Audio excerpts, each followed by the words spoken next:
महाराष्ट्र काँग्रेस कमिटीचे प्रदेशाध्यक्ष हर्षवर्धन दादा सपकाळ आपल्या सोबत आहेत. दादा, काय सांगाल? नवनिर्वाचित अध्यक्ष झालात तुम्ही, काय पहिली प्रतिक्रिया असणार?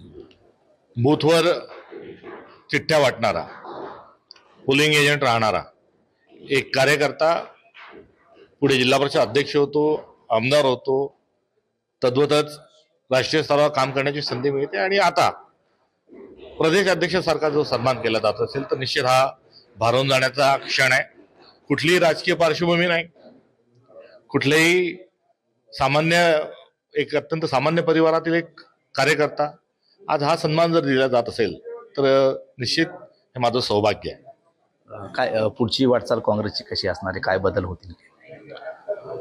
वैचारिक आणि संघटनात्मक विस्तार हा काँग्रेसचा करण्याची आवश्यकता आहे आणि तो माझा प्रयत्न राहील. आणि सोबतच जी सद्भावना महाराष्ट्रात कमी झालेली आहे, एक जाती एकमेकांशी लढत आहेत, प्रत्येक जात ही वेगळ्या वेगळ्या पद्धतीने आज चालण्याचा कुठेतरी दुर्दैवाने प्रयत्न करत आहेत. त्यामुळे आज पुरोगामी महाराष्ट्राची जी ओळख आहे की आपण सर्वजणांनी एकत्रित येऊन काम करावं आणि महाराष्ट्र धर्म जो आहे तो जागवावा, एकत्रित सगळ्यांनी पुढे जावं, या अनुषंगाने जो सद्भावनाचा अभाव आज दुर्दैवाने आपल्याला बघावा लागतोय, तर ती सद्भावना घेऊन पुढे जाण्याचा माझा प्रयत्न राहील. नेहमीच चर्चा होते की काँग्रेसमध्ये फक्त लीडर आहेत, काँग्रेसचे कार्यकर्ते कमी आहेत. याच्यामध्ये बदल कसा होईल? नाही, तो एक अपप्रचार हा राहिलेला आहे. त्यामुळे आजही कार्यकर्ते काँग्रेसजवळ सर्वाधिक आहेत आणि काँग्रेस हा अत्यंत जुना पक्ष आहे. आता जो पंचायत राज व्यवस्थेतला जो कार्यकर्ता आहे याला अधिक बळ देण्याच्या अनुषंगानं आगामी काळात धोरण आखलं जाईल. महाविकास आघाडीमध्ये समोर राखण्याचा कसा प्रयत्न असेल तुमचा? आज राजनीतिक जी आपण सगळी पार्श्वभूमी बघतो त्यामुळे आघाडी जी आहे ही राजकीय गरज आहे आणि जेव्हा गरज असते ती सर्व बाजूनी असते. याची जाणीव ही सर्वांना असली पाहिजे आणि ती आहेही. आणि त्या अनुषंगानं एक समन्वय, जो पहिलेचा जो समन्वय आहे तो समन्वय पुढे घेऊन जाण्याचा प्रयत्न राहील. काँग्रेस पक्षानं मोठी संधी दिली तुम्हाला, म्हणजे सामान्य कार्यकर्ता, नंतर जिल्हा परिषद अध्यक्ष असेल, म्हणजे आमदारकी असेल, पंचायत राज कमिटीचे तुम्ही अध्यक्ष आहात. नेमकं या सगळ्या गोष्टीकडे कसं पाहाल? सत्व सत्य हे आपण जर एका हातात घेऊन जर कर्मठतेने एक वैचारिक लढाई आणि कुठल्याही पद्धतीने मी माझा पक्ष सोडणार नाही, माझा विचार सोडणार नाही, ही कटिबद्धता जर असेल आणि उच्च नीच खालचं वरचं हा आग्रह आणि हट्ट जर नसेल तर एक कार्यकर्ता हा किती पुढे जाऊ शकतो याचं हे घोतक आहे.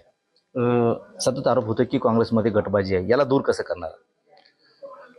काँग्रेसमध्ये गटबाजी आहे याचा बागुलवा हा जास्ती उभारला जातो, परंतु मी आता अनुभवाने, इतरांच्या तुलनेने वयाने मी छोटा आहे, त्यामुळे माझा प्रयत्न हा सगळ्यांना सोबत घेऊन चालण्याचा राहणार आहे आणि त्यामध्ये कुठलाही गटतट राहणार नाही अशी माझी अपेक्षा आहे. काँग्रेसला उभारी देण्याचं काम तुम्ही करणार आहात हे निश्चित असेल. मात्र आता सध्या जी विधानसभेच्या नंतर जी मरगळ आलेली आहे, ऊर्जितावस्था कशी निर्माण करणार आहे? निवडणुकीच्या निकालानंतर ही मरगळ आली हा तथाकथित हा आरोप आहे. अशी कुठलीही मरगळ नाही. येणाऱ्या ज्या स्थानिक स्वराज्य संस्था आहे त्या स्थानिक स्वराज्य संस्थांच्या निवडणुकीत काँग्रेस हा किती मजबूत आहे हे आम्ही दाखवून देऊ. शेवटचा प्रश्न आहे, राज्यामध्ये काँग्रेस उभारी घेईल यासाठी तुम्ही काय करणार? काँग्रेस उभारी ही जरूर निश्चित घेईल. यासाठी समन्वयाची आवश्यकता आहे, सद्भावनेची आवश्यकता आहे आणि पायाला भिंगरी लावून महाराष्ट्रावर फिरण्याची आवश्यकता आहे. आणि ही एक लढाई आहे आणि या लढाईला पूर्ण लढाईच्या स्वरूपामध्ये लढला जाईल. आणि लढाई ही हातात काडी घेऊन लढायची नाही, तर ही हातात संविधान घेऊन लढण्याची लढाई आहे. आणि ही लढाई वैचारिक आहे आणि त्या वैचारिक स्वरूपामध्येच ही लढाई आम्ही लढू. आणि लढाई लढल्यानंतर सर्व लोक जी आहेत ती रस्त्यावरही दिसतील, मजबूत झालेली दिसतील आणि मोठा बदल झालेला आगामी काळात हा दिसेल.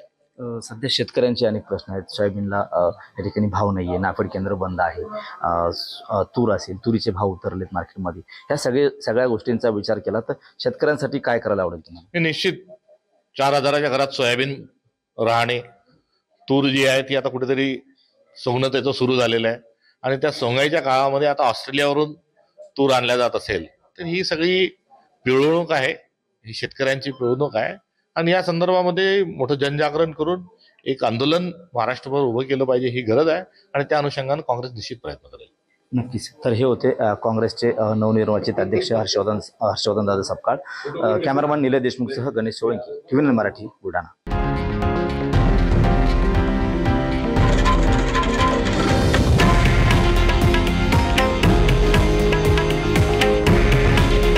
हे आहे देशातील नंबर 1 न्यूज नेटवर्क आणि आपण पाहत आहात TV9 मराठी. काळजी तुमची, हित महाराष्ट्राचं.